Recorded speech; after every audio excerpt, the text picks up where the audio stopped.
All right, welcome everybody. Thank you for joining the High Level Panel's monthly town hall meeting. I'm Madeline McSherry, Public Affairs Lead for the Secretariat, and I'm here with Claire Messina, Deputy Director.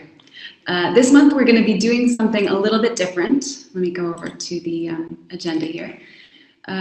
We're going to take a step back and reflect a bit on the work that the panel has achieved so far and outline what we can expect over the next few months. Claire will begin by providing an overview of the panel's engagement activities, which started in August 2018 and went through January 2019. Then I'll talk a bit about the recent in-person meeting of the panel, which took place in late January here at the UN in Geneva. And then we'll end with an overview of next steps and open the floor to your questions. And now I'll hand over to Claire, who will kick things off with a summary of our engagement efforts so far. Thanks, Madeline, and hi, everyone. So I'll be rather quick because I think the value of this town hall is really to listen to your issues, your questions, and answer your questions. So I'll go quickly through our engagement process so far, but feel free to ask detailed questions if you want to have more information on any specific event or type of activity that I have mentioned. So we had basically our engagement approach was five-pronged. First, we tried to attend all the main conferences and events related to digital issues writ large in the past 6 months. Actually, we started already in July, and we attended over 60 of them, and I'm sure we met already with many of you in some of these events. Second, I'm sure you are aware, we posted a call for contributions on our website. Pleased to report that we received more than 100 submissions. I think something like 40 in the 24 hours before the deadline expired. So well done, all of you. And then over 250 survey responses. We are going through the ones that recently arrived just right now. That also yielded a lot of insights. Then we did site visits to see firsthand some of the main tech hubs and capitals, and there we met with governments, with civil society, with of course the tech industry, technical organizations, etc. And when I say we, by the way, throughout all of this was done not only by us in the Secretariat, but by panel members. Of course, not all of them were able to participate in all the activities, but it was nice to have some of them participate in many of these activities, so that, and then Madeline will tell you a bit more about that, when the panel came together in Geneva, panel members could hear from their own peers what they had gleaned from those various consultations. The third prong of our engagement was hundreds and hundreds of bilateral consultations with, again, with all our stakeholders, as I say, governments, tech organization, tech industry, civil society, and academia and think tanks. And basically, we spoke. There were a number of key players we reached out to, but we also spoke to whoever wanted to talk to us, because we feel that the best ideas can come from everywhere. We also had, lastly, our fifth prong was discussion groups, virtual discussion groups that we organized. We organized 7 of them around the 7 main areas that panel members had decided at the first meeting in New York they would focus on. So it was values and principles of digital cooperation, methods and mechanisms, and then 5 illustrative action areas, including inclusive development, inclusive participation in the digital economy, data, security, trust and security, and human rights and human agency in the digital space. So these were more, by invitation only, discussion group with around 20 experts for each topic, in which we try to identify the main people who could provide good insights to panel members.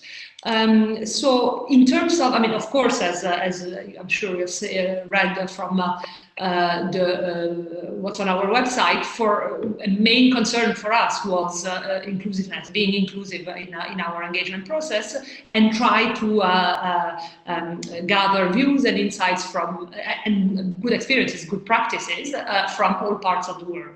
So this is a map, and I think we've posted it also on our website. It's an interactive map where you can see, the parts of the world that we have reached.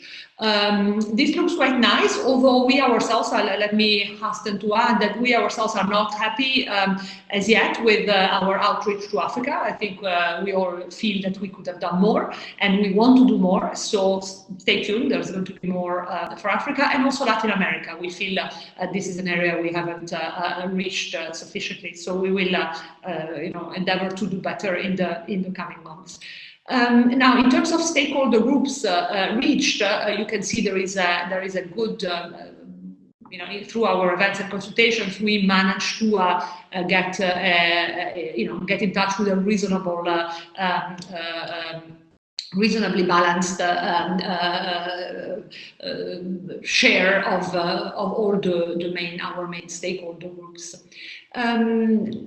So again, our 4 main side visits were to China, Silicon Valley, Israel, and India. And as I say, I'd rather tell you more if you want to know more, rather than take your time in going, telling you more right now. And maybe you're not interested in that. You're more interested in some other parts of our work. Also, these are some of the main. We organize ourselves some events with some partners. You have the UN Foundation, King's College, Botnar Foundation, most recently on digital health, etc. And again, all of this you can find more information on more detailed information on our website. And then, and these are just some of the events we attended, from IGF to the summit of the Francophonie in Yerevan, to the G20 Web Summit, Africa E-Commerce Week, etc. Again, all of that you can find more. And this is just you will find kind of a snapshot of what you will find on the website. As you may know, if you yourself submitted a contribution, we asked all those who contributed whether they would be willing to share, they would agree to us posting their contribution on the website, and I think the overwhelming majority said yes. And so you can look at all the contributions that have been submitted yourself on the website, and you can sort them, and so that you can find them by stakeholder group or by organization that submitted them. And you will see, if you have time to look through them, there are some very thoughtful, many are very thoughtful and full of good ideas. Just a quick word on the survey that we ran. We asked what are the issues and challenges you as respondents are most concerned about, and I wanted to share with you what the top 10 issues were. Cybercrime, number 1, you won't be surprised, cybercrime, cyber terrorism, cyber conflict. Second, data ownership and governance.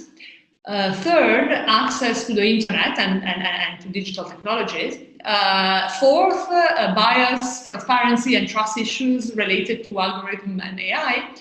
5, things related to digital content, disinformation, online freedom of expression, then net neutrality, etc. I don't believe this is on the website, but we will certainly post it so that you can look at it, more calmly. And the good news is that all these issues are going to be addressed by the report of the panel. So it was it validated what the direction the panel had taken, but also gave some more nuance as to what respondents saw as the priorities. So I'll now hand over to Madeline for a brief recap of the meeting that the panel just had last week in Geneva. Over to you, Madeline. Great, thank you, Claire. Yeah, so the high-level panel met on 21st and 22nd of January. UN Secretary General Antonio Guterres joined the panel members via video conference on the first day and encouraged them to be bold in their deliberations and not to be afraid to kind of take risks and find creative new ways of solving challenges of the digital age. This intervention really set the tone for the debate that took place over the 2 full days, which actually began with panel members reflecting on the engagement activities that Claire just talked about. And this really made up an important share of day 1, where those who attended the different workshops and road trips shared their experiences and what they learned. And we also played them some clips from your video contributions, read out excerpts from some of the written contributions as well. And this was a really rich way to start with all the rich and inclusive research that was done over the past several months. And throughout these discussions, what they discovered, or what they talked about, were these 9 enablers of digital cooperation. That's what we're calling enablers. And what this means, these are sort of the factors and conditions that encourage cooperative behavior and cooperative approaches to solving some of these challenges. I won't dive into all of them right now, but I'll highlight just a few because I think it's important to kind of see these as topics that were really floating around in the panel members' heads while they were continuing their debates. One that I think is interesting is coherence and action. It's a good one to start with. Throughout their consultations, the panel found that many stakeholders had pointed out that there are already so many initiatives and efforts being made in this space, and I think this is a lot of what we heard from you guys, that there's a real need to kind of bring these together. So this might mean helping government ministries better coordinate on their own policy efforts, or doing something to coordinate or reconcile the plethora of competing digital policy forums. Another one is the need for shared meanings. This emerged as another important way to bring about greater cooperation. The panel found that different stakeholders tended to speak about these issues in different ways. So it means that there's a real need to work on developing common language and understanding so that different communities can better work together around what are essentially similar challenges and shared goals. Finally, I'll point out trust as another key enabler. The panelists talked about an erosion of trust, and you might have heard that previously in some of what we've been reporting, that the panel has witnessed sort of across sectors, between governments. The SG last year also warned about what he called trust deficit disorder at the GA back in September. So along these lines, the panel is really thinking about how can we foster greater cooperation by building trust between the various stakeholders. So in discussions around these topics over the course of day 1, the panel then identified 6 topic areas where they felt they could add the most value for the recommendations. So let me pull them up now. So here are the six issues that the panel feels that they can create recommendations around these topics. So you'll see them here. It's inclusiveness, digital public goods, values and principles, governance, safety and security, and data. And I see a question here, which panel members attended. Jack Ma and Melinda Gates, the co-chairs, attended on day 1, and that's when the SG also came in via video conference. Most of the panel members were there. 1 or 2 had to slip out early because it actually coincided with Davos, so there was a bit of competition. But all this information we'll be putting on our website soon, so you can have there. In terms of these topics, maybe I'll dive into a couple of them to give you kind of a flavor for the kind of conversations that they were having and the things that they talked about. And I'll start with inclusiveness. I think the questions that were really sort of driving this conversation around inclusiveness was, how can we ensure that digital technologies are inclusive, especially for the most vulnerable parts of society? And can inclusiveness become the lens through which we create and assess digital policy? Some things that came up in this conversation were the ideas of internet access as a human right. One of our panel members talked about, what happens when there's an internet shutdown in a country, as we've sort of seen in recent months. How do we increase participation in the digital economy to make sure that everyone can benefit, so that it's inclusive, the benefits are inclusive. And how can we create or reform education systems that ensure that everyone is developing the skills they need to succeed in the digital age? So these were the kind of flavor of recommendation areas that they were talking about. The next one, digital public goods. The interesting thing about this is the first aspect of digital public goods that the panel members emphasized was a need to better define it. A need to develop a conceptual understanding of this term itself. What are the criteria for identifying a digital public good, and how can that help us understand what inclusive participation then looks like? They also talked about ways in which digital public goods can be maintained and shared on potential platforms. Let me just see if there are any sort of interventions or questions. Maybe have the presentation shared. Yeah, we'll do that. Okay, sorry. Yeah, sure. So values and principles. This is another one. The panel spent a good time reflecting on this topic over the course of its engagement process. We held a workshop at World Summit AI on values, looking at AI in particular. We also organized a discussion group on the topic, and the topic came up in countless bilateral meetings as well. What we found is that many stakeholders have spent years putting together comprehensive lists of values to guide behavior in the digital age. But what we're really lacking are the mechanisms to help governments, businesses, and other groups actually implement these values in practice and policies. So one thing that the panel wants to do around this topic is they hope to add value by trying to figure out sort of implementation mechanisms. What are the best ways to make sure that these values are being carried out in practice? At this panel meeting, the group also outlined what the process will look like moving forward, and I'm going to actually throw it back to Claire to talk about the next steps that have been identified for the panel. Thanks, Madeline. So it's very simple now.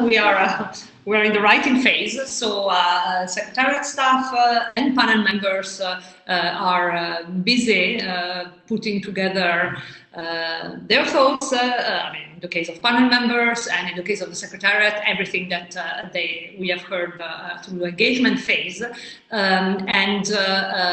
We have hired a professional writer who will make sure the report is not written neither with tech jargon nor with UN jargon, so that it's actually readable and understandable by everyone. And so, we have a deadline of 15 February to provide the writer with these raw materials that he will use to write the first draft of the report.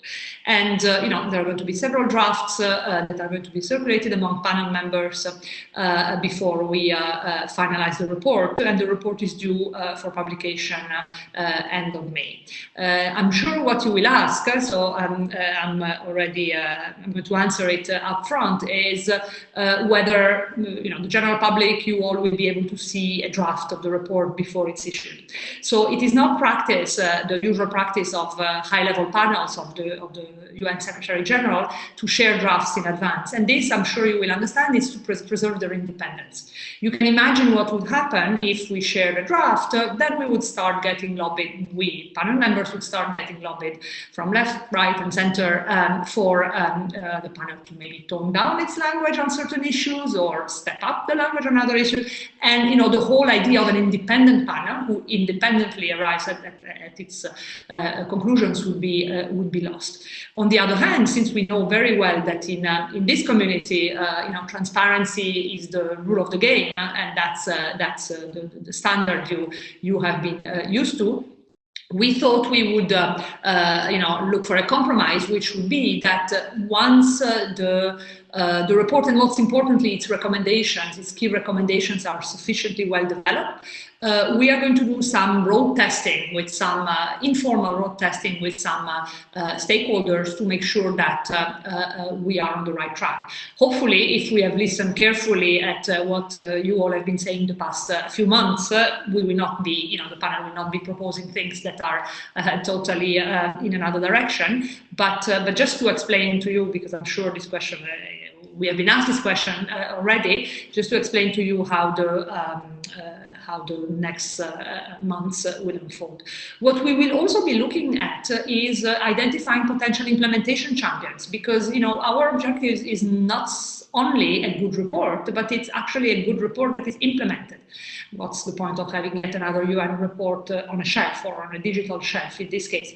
And so, that's why as soon as the report is in a good enough shape, in parallel with the road testing of the key recommendations, we are also going to go back to the key stakeholders and ask them, okay, so if you think this recommendation makes sense, how about you becoming an implementation champion and, taking the lead and saying, yes, this recommendation makes sense. The day after the panel report is launched, you will announce publicly, you being a government, or you being a civil society organization, you being a tech company, you being whoever, you saying, oh yeah, I'm going to champion this recommendation because I think it makes a lot of sense. I'm going to take the lead in implementing it. So that's also what we will be looking at in order to make sure that the report is actually implemented. Let me stop here. Great, perfect. Thank you, Claire. So now we're opening up the floor to any questions. I see that there have been a few floating around that we've, some of which we have answered already. We could share the presentation with you. Yes, all of this is public. A lot of it is already on our website, but we'll take a look and see what might not be. But I would direct you there first and foremost to the website. If there are any other questions, please feel free to use the chat to go ahead and list whatever is on your mind. So maybe let me start by answering some of the questions that are or comments that are in the chat. So will the report be issued by end of March? Yeah, so it's going to take us a couple of more months that originally envisaged, so it's going to be end of May instead of end of March. Is the panel in touch with UN countries' offices and country teams? I would say with some. To be honest, we haven't been able to reach out to all of them. Certainly in the countries we have visited, we have made it made a point in going and visiting the country team. We had in particular very good meetings with the country teams in China and in India, where we got lots of ideas from them about what the role of the UN could be in digital cooperation, because I'm not sure we mentioned it, but one of the issues the Secretary General asked the panel to look at is what does the panel think? He asked the panel for advice on how can the UN system add most value to digital cooperation going forward, recognizing that the UN is just one among many actors, but of course it has a legitimacy that no one else has. So there's this question: is there any plan to make the effort or work widely visible globally so that more stakeholders can be aware? I think, as you saw, our engagement efforts have been exactly this, have been designed to engage as many different stakeholders as possible and around the world as possible. We would love your assistance as well in spreading the word. In terms of what happens after the publication, after the report is published, I don't know if you want to touch upon that, Claire, because that's something that's still sort of in the works. But our job at this point is to get the report up and running, and also to think about implementation so that it has legs even after the Secretariat is no longer working on this. So I think plans for what happens after are still to come and still to be identified, because the process actually is the report goes to the Secretary General, and it's up to his office to decide what happens next. So that's something that we're all waiting to see what will happen then. Madeline is correct. Once the panel gives its report to the Secretary General, then the panel disbands, and it's up to the Secretary General to decide, as per past practice with other high-level panels, what to do with the report. It could, the SG could decide it's not a good report, so I'm going to put it on the shelf again, the same shelf as beforehand, or it could decide to take some parts of it and propose them to member states, or it could decide to take it in full. There have been different experiences in the past. But beside what the Secretary General will do with the report of course is it will be public, and so the general public and tech companies and everybody else will also see it, and that's why that goes back to my earlier point about implementation champions. What we want is the panel we want the recommendations of the panel to be sufficiently credible that various stakeholders decide autonomously to take them up and implement them. What are... Did the panel decide an action towards the contributions that have been submitted before the 30th of November? That was when we had the first call for contributions, and those are exactly what went into the conversations that we had at the Geneva panel meeting. So that information was condensed. It was all given to the panel members in full, but during the meeting it was presented in a condensed form and shared. As I mentioned, it was sort of some people had submitted things via video, sections, excerpts were read out from the contributions. So that really was the information that fed into this panel meeting. And you'll see a lot of it reflected in what came out of this panel meeting and what was discussed. And as mentioned, if you go to our website, digitalcooperation.org/responses, you'll actually see all the written contributions that are made public. So anything is public that people consented to. So you can check it all out there.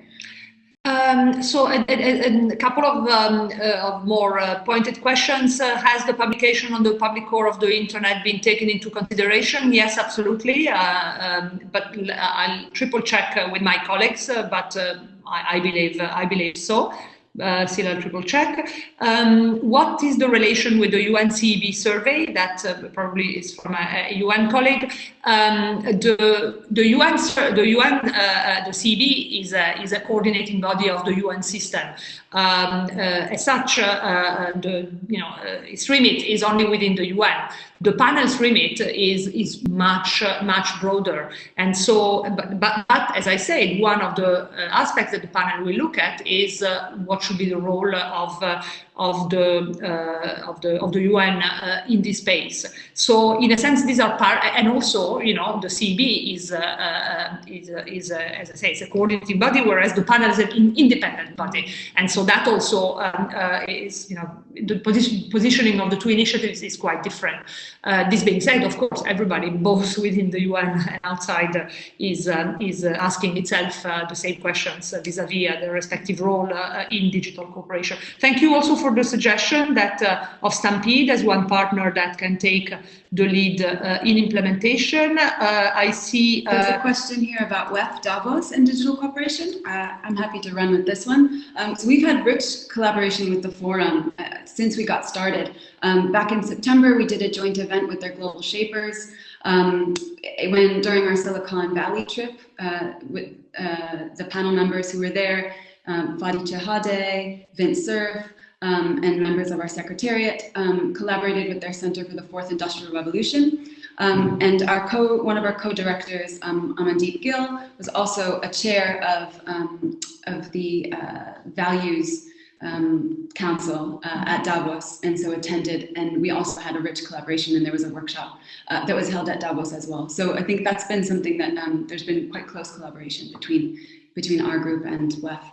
And interestingly, in Davos, Amandeep, our director, you think that you go to Davos to meet with big CEOs. Amandeep used the opportunity of being in Davos to meet with representatives of trade unions, which was a group that we hadn't reached out to as yet. But since everybody goes to Davos, this was a good place to talk to them. And they gave, as you can imagine, very interesting insights on their take on what the future of work will look like. The ILO report had just been issued, as you know, and they had very interesting takes on what the future of work will look like in the digital age. Now, I see still some questions on the calendar.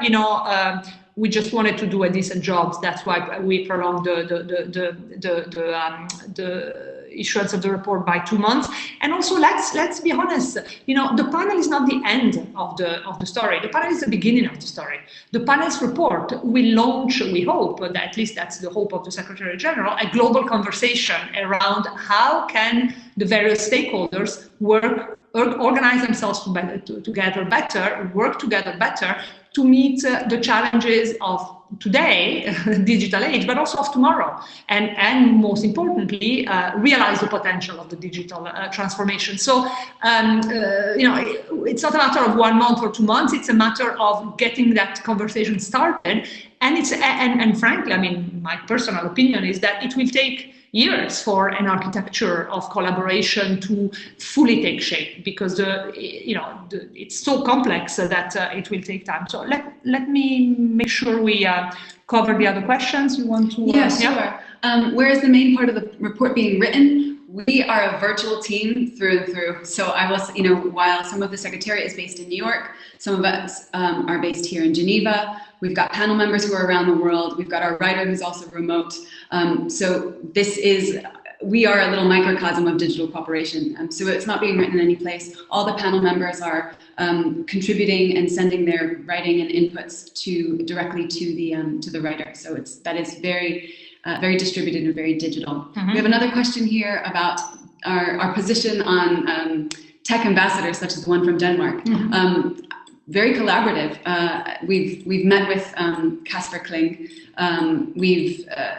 I think part of what we're doing is really engaging broadly and widely. So in terms of a position on that, I wouldn't say necessarily had one, but we're consulting with them and as well as everything. And then but I mean, thanks to the Danish tech ambassador, we also I would like to recognize that we received the panel received a contribution from exactly. Denmark, which allowed us to do this wide outreach.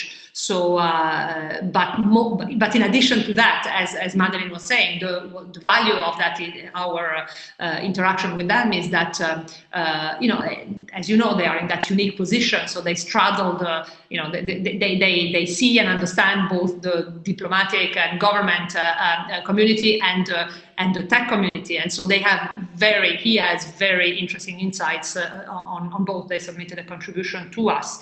Sheeta's got a question here about in-person launches and launches of the report. Yeah. As we mentioned earlier, the launch plans are still in the works, so that's nothing that we've confirmed so far. There will be a launch plan, and I think there are a couple events that we're currently considering to do that, so there'll be more than one. But I think those are still in the works, and as soon as we have something concrete, we'll publish that and let you know. Yes, and also Mark was asking the same. Will the full panel present its report in an open interactive event in June? Yeah, exactly. We are still figuring it out. Frankly, right now we are all focused on the drafting process, but we already started, having some. Actually, I'm discussing this right after this event. The various options. What I can already tell you that it's going to be hard to bring all panel members and the co-chairs together in New York to formally hand reports, if only for not only for time, due to time commitments, but also to the cost of that. So we may have a virtual launch, but stay tuned. And one thing, to address your comment, Christopher, about having a report versus sort of kind of an interactive, something more interactive, I think what we've tried to do and what we will try to do is communicate in different ways for different stakeholders. So there are some places that we visited in person. There are some groups that we reached out to virtually. The UN, the way it works is they still do written reports. So in order to provide a report for the UN and the Secretary General, it's done in a written way. That is not the only way we're planning to put out and distribute these recommendations. I think that's really important to point out. So thank you for your comment, because it isn't just about putting the report and publishing it and sending it out, whether it's, in a PDF format or printed. The idea is that the recommendations are also hopefully going to be carried out by the panel members. So they might pick a recommendation or two that really resonates with them and their communities, and they're going to bring that into their work and into their worlds. And we're hoping as well, with what we talked about with the implementation champions, that they'll do the same. So please, by no means is this report something that we plan to do solely and see it that way. I envision also continuing some of the virtual outreach. I mean, what we're doing right now, and spreading it that way. So if you have any specific or concrete ideas that you'd like to share with us, please know that we're open to that and would happy to hear your comments. Thank you. I want to address a leftover comment that we overlooked from Feya. She asked what new governance models have inspired you from other public good problems like climate change. It's interesting that you asked that, Feya, because we looked exactly at climate change, collective action problem with a multitude of stakeholders, an interplay between the local, national, regional, and international levels, with action at one level having an effect on the other. Not that the climate change world has managed to find the ideal way of handling the issue, but we are indeed, as we speak, we are looking at the climate change community and their experience. Over. Great. So let's see what else we have here. Let's see. Sorry. A few typos in that one. Are there any other that you see that we missed maybe from the back? I'm just going back just to make sure that we nothing. Are there champions taken into consideration where the role of outcomes is concerned? If no one takes the outcomes, things will probably end up like they usually do. Sorry, I think we handled that. And we're still looking for implementation champions, and it's not something that, people are raising their hand saying, I'm an implementation champion. I think that's a word that we use to kind of talk about organizations, individuals who are sympathetic to these ideas and who are willing to take them forward. Or in other ways, I think there are a lot of organizations who have been doing work in this space already. And what we're hoping is that they might find, and they will find, especially because our outreach efforts have been so broad and hopefully very inclusive, is that they'll find their own work and own values reflected in this document. So they'll be able to look and say, hey, you know what, I've been working on this for a long time, and now I can go and put and take this the language from this, or the momentum behind these recommendations, and say, hey, look, at least now I have another sort of backing. The UN is backing this point that we've been making for a while as well. One of the sort of phrases that encapsulates the thinking of panel members is, and it was repeated several times last week, was we can't, and Jack Ma himself mentioned it, we can't solve 21st century problems with 20th century institutions and mechanisms. So indeed, also not only in thinking about the governance and cooperation mechanism, but also in thinking about implementation mechanisms. We can't, we can't go the old UN way of, waiting 10 years to have a treaty and then not having teeth to it, or whatever, So we need to find different ways of to bring this alive. There was a comment from Madeline was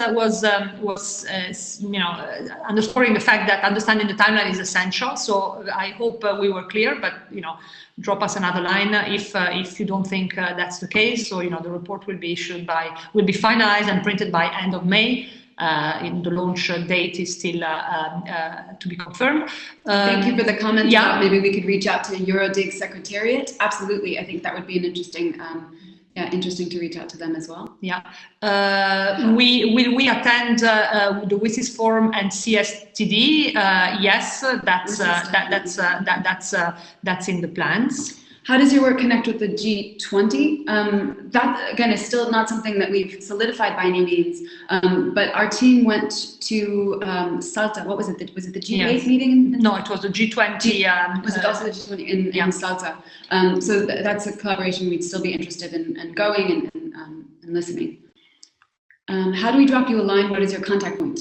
Great question. So you can go to the website, and there's a contact form directly on there, and it'll relay you to our team. And we are very responsive, and that way we'll be able to put you in touch with the correct person depending on what your question is. So just a reminder, you should have seen our website. It's digitalcooperation.org, and on there, besides the contact form, there are also other ways in which you can still get involved with us. So please check that out. Oh, great. So Isabel, our colleague Isabel, just chimed in here to say that we're in touch with the Japanese presidency G20 for collaboration. Thanks, Isabel. She leads our engagement efforts. Any other questions?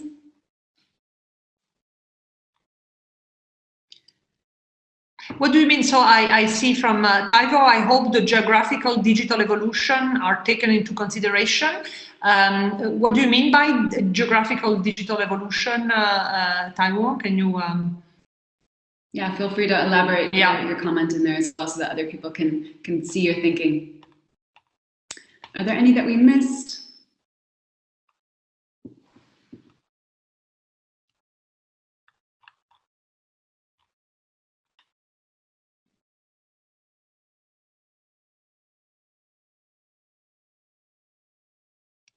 The SDGs Global Festival. I'm not sure about that. Isabel, if you're there, maybe you can chime in and answer that one. In May in Germany, okay. No, these are great as well. If there are events that you feel would be important for us to take a look at, please feel free to let us know. You can write them in the comments here. Things that we can consider and add to the plan that we put together, that we're putting together for the next few months. Also, you need to know that our funding is not unlimited, and actually it's quite limited at this point because we really made a major push in the fall to try to reach out, as I said earlier, to all the various communities. So frankly, right now we are on a shoestring, and we just have enough funding to to write the report, publish the report, and that's it. So unless we receive further contributions, we are concerned that our second phase of engagement that we had planned, as I said, to road test recommendations and solidify our relationship and kind of encourage various stakeholders to become implementation champions. We are concerned that we won't be able to do it in person. I mean, we will do it virtually, obviously. Exactly. We'll have to be creative. So it's not that we won't do it, but there are limits to sometimes to what you can do virtually. So just for you to know that financially we are not in the we're not able to do as much as we have two constraints at this point. It's time and funding. Yes, so along that funding question, you can find on our website who our contributors are. Jim had asked about that. You could take a look at our website. I don't know exactly where it is. I can find the link for you and make sure to send it, but it's on there. So you can see the governments and organizations that have contributed to the high-level panel. You're very welcome, Jim. So Taiwo meant the development of the digital economy in different geographical regions, for example, in Africa. And so the question... And I think this relates actually to a few different areas that we're focusing on, that I went through. Sort of one of them is inclusiveness, and a huge part of that, what we're looking at, is the digital economy and how to make sure that the digital economy is inclusive, especially for the people who are generally left out, whether it's small business owners or geographies that are left out. So that's definitely something that will be addressed. So please stay tuned and look out for that. And I think that'll also be an interesting area when we're doing our road testing to continue to get input in. So. Yeah. Also, something to be which is important to clarify is that the focus of the report is on digital cooperation. This is not, the report will not be a survey of the state of the digital transformation across regions, across sectors, etc., etc. That is not the aim. The aim is to, given what's going on, what are the ways? It's very narrow in a sense. It's how can stakeholders collaborate better in the different areas where the digital transformation is unfolding, particularly at the international level, but through our engagement process, we have unearthed lots of very interesting good practices that can be either replicated in other contexts or scaled up, be it Israel sort of creation of an innovation ecosystem through the collaboration of the government, private sector, and academia, to the India stack that builds a platform on which public platform on which the private sector can latch on and make money out of, etc. So the focus of the report will be on cooperation and not on the digital, what's happening in the digital domain everywhere. So I'll tackle this question from, where did it go? From Bridget. Asking if we could please talk about, keeps moving every time someone comments, our findings on, what was it, information governance. Yes, so please talk about the major issues or findings with information governance that we're dealing with. And I would say that hasn't come up as a specific focus area, but I do think that it will be touched upon in some of the other topics that we mentioned. And the other thing is, at this point, we're still, there aren't specific findings or major findings that we have to share, but more along the lines of these topics around which the panel is currently developing and refining the recommendations. In terms of information governance, I am thinking about where this might fall in. I think, I think trust, it might come into play when we talk about trust, which is, as I mentioned, one of the key areas when we think about, everything's from fake news and how that's sort of eroding public trust in sort of the information platforms. So it might come in that way, but it's not a topic that we're specifically focusing on. The governance section that I mentioned is really looking at kind of mechanisms for global digital cooperation. So thinking about sort of international mechanisms for bringing together stakeholders around these issues. So it's a bit more sort of high level and meta, I'd say. So I want to address a comment by Joseph, who says aim of digital, focusing on digital cooperation is fine. However, I'm afraid you'll fall into the trap of not addressing everyone in society. Typically, the people at the bottom of the pyramid, their voices are not heard. Absolutely, and that's why inclusiveness is going to be a main focus of the report. Let's see, of course, what the panel members decide they want to say on that topic. But I can already tell you that some panel members have already drawn a connection between the inclusiveness of cooperation mechanisms and the inclusiveness that needs to happen in terms of the design, development, and rollout of digital technologies. So, if you don't have cooperation mechanisms that are not inclusive, if you don't have all segments of society, including those whose voices are not heard, then don't be surprised if you have technology that reinforces existing inequalities or creates new types of exclusion. So, let's see if the panel manages to find a perfect way to do that, because we all realize the challenges of including, those sectors of society that are excluded from the analog world, right? This is an analog world problem, which we are trying to address now in the digital age. But certainly, this is an issue that is very much, on the top of the concerns of panel members, and I would say of both co-chairs. Both Jack Ma and Melinda Gates have repeatedly mentioned that. Now, just another comment. Mark was asking whether there is going to be a third physical meeting of the panel, and that's a good question, because initially we were planning to have 2 in-person meetings only and a virtual meeting now in the spring to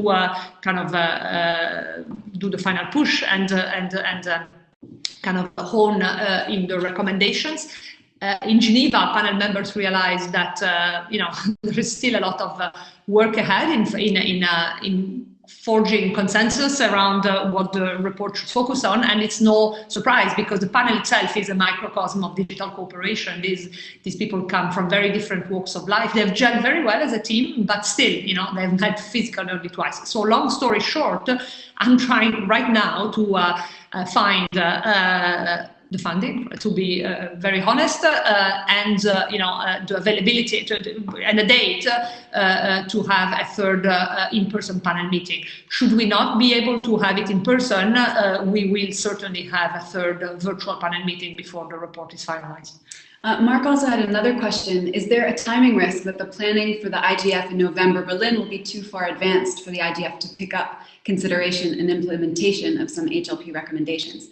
I would say that the timing is actually really great. One thing I'll say is we've worked quite closely with the IGF and have kept them very informed. Just last week, actually, our team had a briefing with the MAD, the Multi-Stakeholder Advisory Group there. We attended the IGF and are very in touch with their community and making sure that their voices are heard and being filtered into the panel. But we also think that that'll be a really good amount of time, because it'll give them a few months to then sort of take some of the recommendations and see how they can be incorporated. Obviously, sooner would always be better, but I do think that because we've been in touch with them so closely, that timing should be fine. Thank you for flagging that. I think it's an important thing to think about. Absolutely. We have been in touch with not only the IGF secretary, but also the Germans who are going to host the next IGF. And we are all in agreement that IGF will be a key venue for taking forward the recommendations.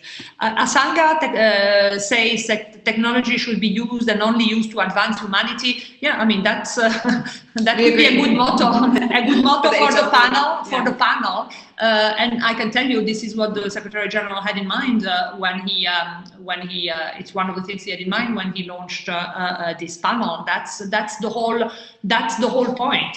How can we as a common fellow human beings find a way to work together to leverage technologies in the service of humanity while mitigating the risks that it poses. That's the key question. It's not technology for its own sake. It's not cooperation. It's not digital cooperation for its own sake. The aim of digital cooperation is to advance humanity, and in particular, through the SDGs, which is the way the international community has encapsulated what it wants to achieve in the next 15 years. A bit less now. I'm going to go for this really great question on how this initiative is looking to address the issue of trust in the digital world. Trust has emerged as a cross-cutting issue that I think is going to touch on most, if not all, of the recommendations that emerge in this report. We found it to be one of those 9 enablers of digital cooperation. And we found it to be an essential one, to be honest. In order to get stakeholders to work together, it sounds obvious, but we need to make sure that they trust each other. And one of our findings as well was that we're seeing an erosion of trust, not only between governments, between tech platforms and consumers, and between citizens and governments. So one thing that we're looking at is sort of what are the conditions, what are the mechanisms that we can use to help rebuild trust in public institutions. So I think you'll see that playing into the work that we'll end up doing on safety and security, on governance, on data, on digital public goods. That's another thing that relies on trust. So I think you'll see that in all the different spaces. So rather than commenting on specifically how we're going to address it, I think you'll see it in its different forms throughout the report. And Asanka, yes, it's absolutely okay for you and whoever else contributed to send a contribution to the panel to publish your contributions in newspapers, blogs, and journal. I mean, we need to spread, the good ideas. So please do so. As I say, the panel report is the beginning of the conversation. It's not the end. Of course, it's not even the beginning, and that's unfair because I know all of you have been engaged in this conversation even before, for a long time, well before the panel started. But the panel may provide new impetus and new visibility to this conversation. So. Yeah. So trust, yes, I see trust is exciting people, and you will see, as Madeline said, you will see it featured prominently. Although yeah, although we need to find, the panel will try to be as concrete as possible in its recommendations, because again, its recommendations are not binding, so that's already a slight problem. If on top of that they are not precise or actionable enough, then the likelihood that they will end up in the dustbin of history is very high. So the issue the panel is grappling with now with respect to trust is, okay, we all agree that trust is the bedrock of cooperation. So how do we rebuild that trust concretely, practically? But then also just one other comment on this is how trust is changing in the digital world, right? We think it's an erosion of trust because we're seeing it play out in our public institutions, but where is that trust going? Sort of looking at kind of distributed models of trust as well. Yeah. Any final questions before we close? Thank you. In the meantime, it has been extremely interactive. Lots of great questions. I'm glad that on most of them, we seem to be, many of the issues you raised, the panel had already considered. So on the trust of trust, will the UN Secretary General, will the panel be looking at the area of digital identity, digital authentication, digital authorization? They did discuss it. There were some panel members who were not sure whether the panel would go into it. So it was discussed last week in Geneva. Yeah. So let's see what they decide in the end. Yeah, that one is a very sort of complex and complicated issue, and I think you might see it sort of referenced, but I don't think any specific recommendations will be made on those topics per se.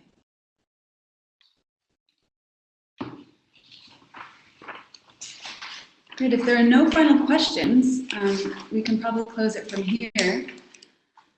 We want to thank you all for taking the time to sit with us and chat with us and change it up. We thought we'd give you some two new faces and perspectives from the Secretariat side. Yeah, thank you very much for joining us. Yeah, and look forward to engaging with you next month. It's going to be either us or our colleagues. Exactly. We want to change a bit, and do send us feedback if you think next time you would like the WebEx to be run differently. We very much welcome your advice. I mean, this has to work for you. So thank you, and have a good day or good evening wherever you may be. Take care. Bye. Bye.